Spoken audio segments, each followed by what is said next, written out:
I think with every climber, there's probably like one or two climbs for them that like remain super special in their heart.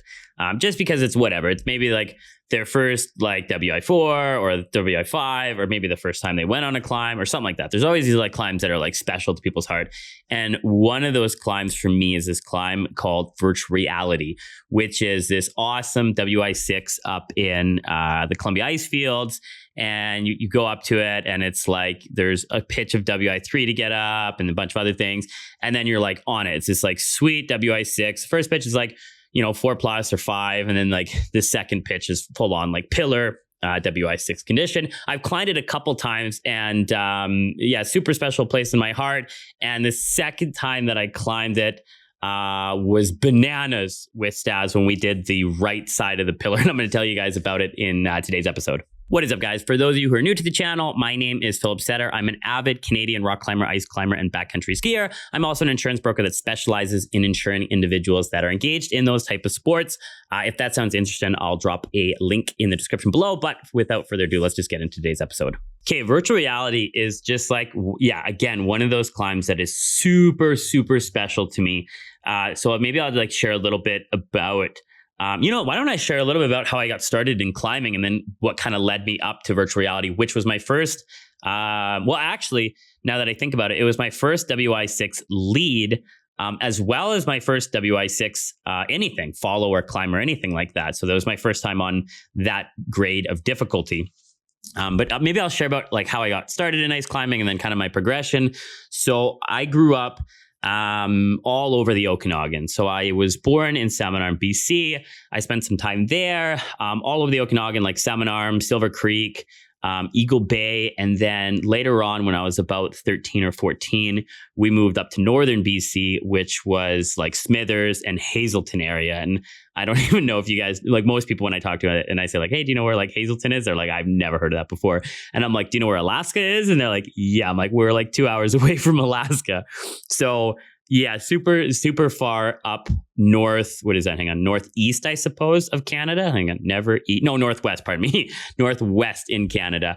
And so one of the things I did as a kid, I mean, there was a ton of mountains around where I grew up. I was always like in the mountains, but they weren't like Canadian, like Rockies mountains. They were just like, they were just mountains, right? They were like, chill little things. And so I was always doing like hiking. And like, I remember we did this one when I moved to Hazelton, we did this one trip where we climbed the mountain by, right by our house, because we just lived on the side of the highway. And I went up and I climbed this mountain with my buddy at the time. And we ended up sleeping up there. I think I was like 16 at the time or something like that, 15 or 16. And we brought our sleeping bags. And then then that's all we brought was just our sleeping bags. And then we like huddled in our sleeping bags. And then it started raining in the middle of the night. And we're just like on the side of this mountain and we had like made a little fire and cooked our beans, but it started raining. And I had brought in like a full sleeping bag where it's like, it's like full. And my buddy was making fun of me the whole time because he just brought this like little like one of those like thermal things, like where it like reflects the sun, pardon me, but it like compacts up into this like little bag. And so the whole time he was like making fun of me. He's like, oh, that thing's so heavy and it's like dragging me down and I'm dying. And he's like, can't wait till I have this tonight. So then when it started raining, we like looked at each other and I was like, well, your like little thing is waterproof and my sleeping bag is warm. I was like, listen, let's put them together. Let's tell nobody about this, as I tell the entire internet. And so we basically unzipped the sleeping bag. We like cuddled together, put the sleeping bag over us, and then we put the little tarp thing over the sleeping bag so it wasn't super wet and we didn't get rained on the entire night. We were still sopping wet in the morning. It rained all night. I think we just left at like 5 a.m. or something like that. I had my like pants out and they were like sopping wet. And then we climbed down. But I think that was like the first taste of like, oh, sweet. I love climbing mountains. This is so much fun. I love the adventure. And then when I ended up moving to Alberta, I was young, right? Like I moved to Alberta when I was like 18. And in my head, you know, I didn't put two and two together. You guys will find this out. I'm not very smart, right? And I never said I was. But the first few, quote unquote hikes that I went on was like some friends were like, hey, do you want to go on a hike with me? And in my mind, I'm thinking like, yeah, fuck yeah, let's go on a hike, because a hike equals like a mountain. Like we're going to hike up a mountain. Like that's what I thought in my head. And I didn't know what anything meant. I didn't know what, rock climbing meant, what, 5'5", 5'10". I didn't know what that meant. I didn't know what scrambling meant. I didn't know any of that, right? In my head, I was just like, hike equal mountains. And so when I went out with my buddies, we would go out and, let's go out and hike. We'd go to like Johnson Canyon, which if you don't know what that is, it's like one of the most popular trails that you can go on. And it's like a boardwalk, and there's like stairs everywhere, and there's hundreds and hundreds of people that go there, and it's like a lineup, and you have to walk. And like, if you guys probably know this about me, if you don't, I hate people. I don't like being around people. I climb and I go in the mountains to be away from people. That's one of the big reasons why I solo, is not because I want to like have the rush of not having any protection, but it's just like I want to be alone in the mountains. I want to be away from people. So for me, this was like, I don't want, this sucks. Like, this is not hiking. This sucks. So that was like the first time that I went. Then the second time was we went to Grassy Lakes, which is again, another one of those like slow meandering hikes that like, there's no elevation. You don't get to the top of a mountain. There's like hundreds and hundreds of people. The parking lot is like swarming with everybody. And it's like this 30-minute walk basically down this trail. So basically, pardon me, in my mind, I was like, okay, there's obviously no mountain, even though you could see the mountains. But I don't know, in my head, I was just like, obviously, okay, Alberta doesn't have any mountains like I had when I grew up. There's no real climbing here. I'm done with all this, right? I'm not doing any of this. Even though if I would have just opened my eyes and looked out the window, I would have been like, oh, that looks pretty crazy right there. Why don't you just go to the top of that? But anyways, a few years went by, and then actually I was going on this date with this girl. And she's like, oh, do you want to go on a hike? And I was like, yeah, for sure. And in my head, I'm just thinking like, we're going on another one of those things. And so when I picked her up, she's walking out, and she's got like her little backpack, and she's got her hiking boots, and she's got her poles, which is the same thing that my friends had to go do like Grassy Lakes. And so when she got to the car, she saw that I was just in like golf shorts, a golf t-shirt, and flip-flops. And she's like, where's your hiking boots? I was like, no. I was like, I know where we're going. I know now you guys don't have actual hiking here. I'll be fine. Like whatever we're going to go do, like is fine. And she's like, no, seriously, you need hiking boots. I was like, I'll be fine. Trust me. Okay. I grew up in BC. Like I'm going to be fine. So anyways, the mountain we went to go do was a mountain called Prairie Mountain, which is in Bragg Creek. And if you're not familiar with it, it's like, I mean, it's still for sure a hike, but it's an incredibly steep hike. I think it's like 60 degrees elevation, like 60 degree, whatever curve or whatever you want to call that. Yeah, incredibly steep. Lots of elevation. Like I think you get like 1,000 or 1,500 meters elevation. So it's a full on little like, mountain. Like it's a small mountain, but it's a full on mountain. And I got there in like shorts and like a golfing t-shirt and my flip flops. And I started up and I was like, I should have at least brought tennis shoes. But I finished it. So I finished that, got to the top with my flip flops, got to the bottom with my flip flops, which was a lot harder. Going down was a lot harder than going up with the flip flops. But I was like, whoa. I was like, yo. I was like, this is awesome. There's actual like mountains. And I don't know why I didn't like put two and two together. I was like, this is so cool. So then I was like, yeah, we should go on another one. And she's like, sure, let's go on another one. So the second one we did was Ha Ling. I did bring hiking boots this time. And I was as soon as I got to the top of Ha Ling, I was hooked. I was like, this is fucking awesome. There's like actual mountains here. There's so many. And I think I went down to Mech, and that's when I started my addiction to buying gear. That was like the day that I went broke and have forever been in debt to Mech, buying so much gear. But I went down and I bought Alan Kane's book, which is Scrambling in the Canadian Rockies, where he has like hundreds of these scrambles. And I didn't even know. I think I talked to someone. I was like, I want to do like some hikings, up like technical things. And they're like, yeah, for sure. This is the one. And so then I just went on like an absolute tear. And I think in like one summer, I did 60 or 70 scrambles in a summer. I was doing like 2 of them a day. I was just like checking them off the book. And then winter hit. And I remember I went on this one winter scramble. I can't remember, what was it? Wasatch Ridge. And I'm going up it middle of winter, and I meet these other people who are going up it.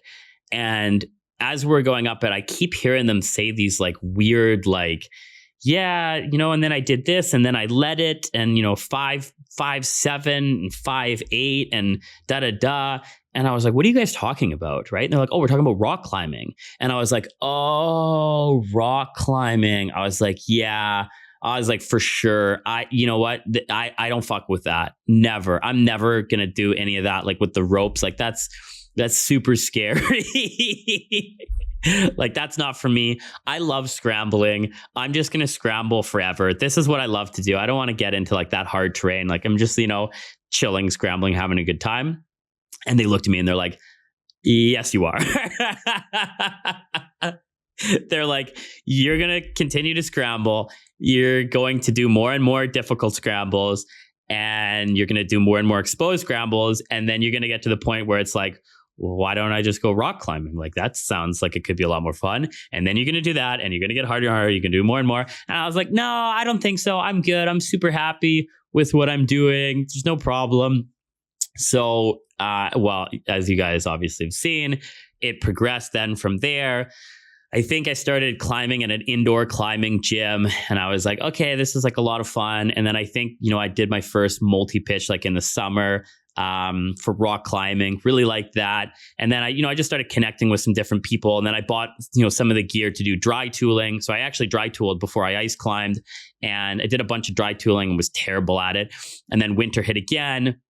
And I had a guy, he said, oh, let's go ice climbing. Or he put a post out on Facebook, like, anyone want to go ice climbing? And I was like, absolutely. I mean, I have the boots for it. I have the tools. I have all these things that I've kind of accumulated. So let's try ice climbing. And then the first ice climb that I ever did was Irish Mist and Watering Hole, which are like WI3s right outside of Canmore. And the very first time that I got onto ice, I was like, this is it. This is what I want to do. There's nothing better than this. It was like, I love ice climbing. Like rock climbing is cool. Scrambling is cool. Dry tooling is cool. But ice climbing is my favorite by far, which is, and that still holds true to this day.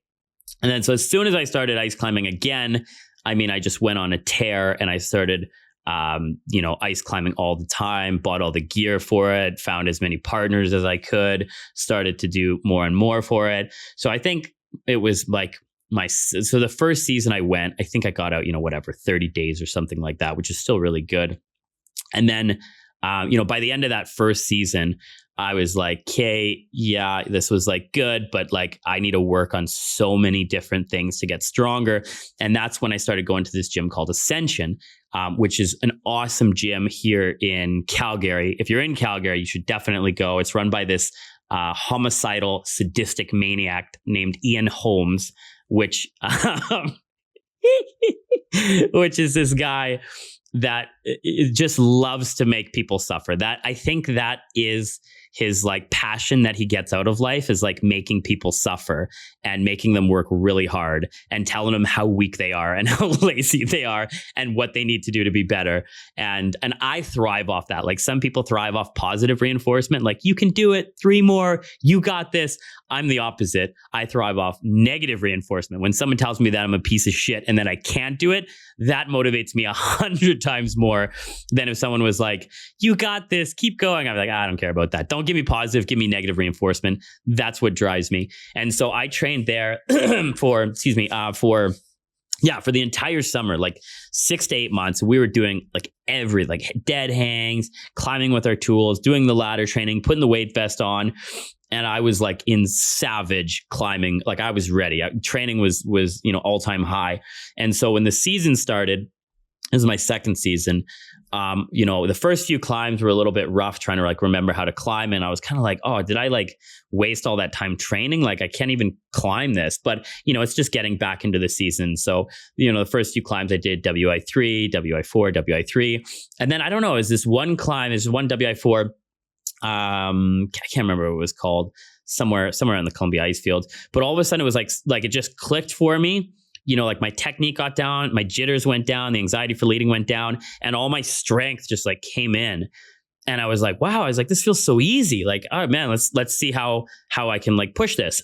So after that, I wanted to see, what level I could climb, what grade I could climb comfortably. So I did a WI4 right away. And then I went and did a WI5 up in Ranger Creek called, what's it called? I'm thinking not Candlestick Maker. That's in the Ghost. It's the blade and the spoon, the spoon and the, anyways, doesn't matter. Something up in the Ranger Creek. And it was my first WI5. And so I did that and I was like, man, I feel great on this. Like this was definitely not as hard as I thought a WI5 would be. Like I thought WI5s would be, this incredibly hard thing. So I did that, felt really good on it. And then I was like, okay, let's do one step further and let's see, how I'm feeling. So then I went out and that's when I did virtual reality. So it always has, a special place in my heart. So I went up with another guy that I've only climbed with him that one time. I haven't climbed with him since. Nice guy though, super nice guy. Went up and led the first pitch, and then he came up, and then the second pitch is like the money pitch, like full WI6. And I just got into this like super zoned in flow state where I got on it. I felt strong. I knew I had trained the whole year, and I felt good, and so I climbed it. And yeah, so that was awesome for me. It was like, hey, cool. I'm definitely. I feel strong. I felt confident. I felt strong. Maybe I should have got a few more laps in or a few more climbs and just get some more technique and just kind of understand the ice a little bit more. However, I felt great on it. I felt super great on it. So anyway, so it always holds a special place in my heart for that. That was the first time that I climbed it. But this is what I want to tell you guys about. It's the second time that I climbed it. This was bananas, dude.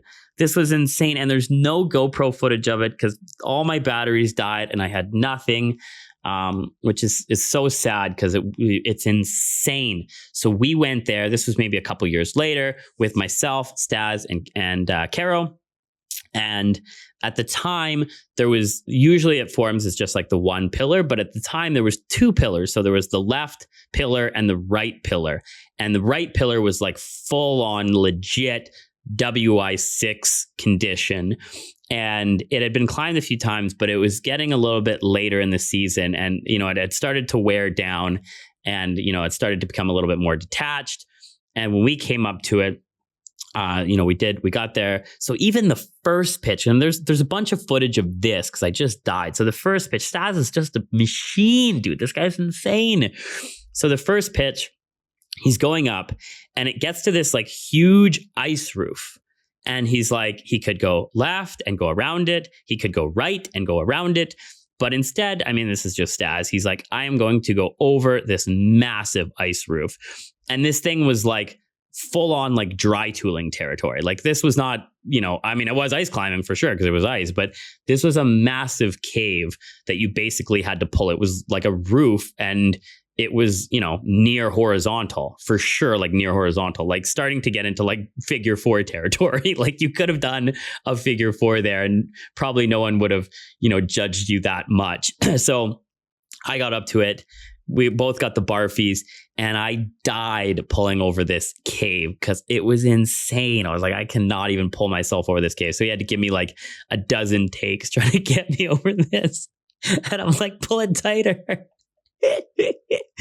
I'm just pumped out of my mind. So yeah, that in and of itself was it was pretty wild. And then we get into the cave and he ventures off to the right to do this pillar. And like he gets up to it and we're looking at it and he's like, I don't know, maybe we'll see. And I'm just I'm like, dude, if you don't know, maybe like come back down. I'm like, maybe I don't want to be on it. And so he's like looking at it and he's like, well, maybe I'll just go up and I'll look at it. And, if I don't like it, I'll come back down. And I'm like, what do you mean you'll come back down? How are you going to go up a WI6 pillar for like however long, not like it, and then come back down? And I mean, that's when I realized like one of the ways that you can get quite confident on WI6 terrain and committing is when you know that you can down climb, right? And so I think, Stas does a lot of practice with that and training to down climb really steep ice. And that's one of the reasons why I believe personally he has such a strong headset or a strong mind game, is because he knows that if he gets into a situation that he gets to a point where he can see that, okay, this is not going to go, that he can down climb, even if it's grade WI6. So I think that's, one of the things that really directly attributes to having such a strong headspace. So he starts up this thing. We don't hear anything for like a couple moments. And then all of a sudden we hear in a couple moments, a couple minutes, like 20 minutes, 30 minutes, something like that. And then we hear like, woohoo. And we're like, oh, okay, what happened? And he's like, I'm not sure I should have climbed that. And I'm like, what do you mean you're not sure? I'm like, if you're not sure you should have climbed it, should we climb it? And so he's like, yeah, no, it'll be fine. You're on top rope, so it's fine. I'm like, I don't know about that. So we get over to this thing, and I do not understand how this thing was there. So we get to this crazy, like huge fins. We're crawling over these massive fins, like crazy WI6 plus terrain. And then this pillar, I don't understand. It's like not connected to the rock. There's nothing but snow on the bottom. Like it's just connected to this snow pillar, basically. And then as we're climbing up it, which by the way, it's like super chandelier-y, and it's like dead vertical chandelier. And then I climb up and I get to this point and I see that there's like a 6-inch gap between the top of this pillar and the next section.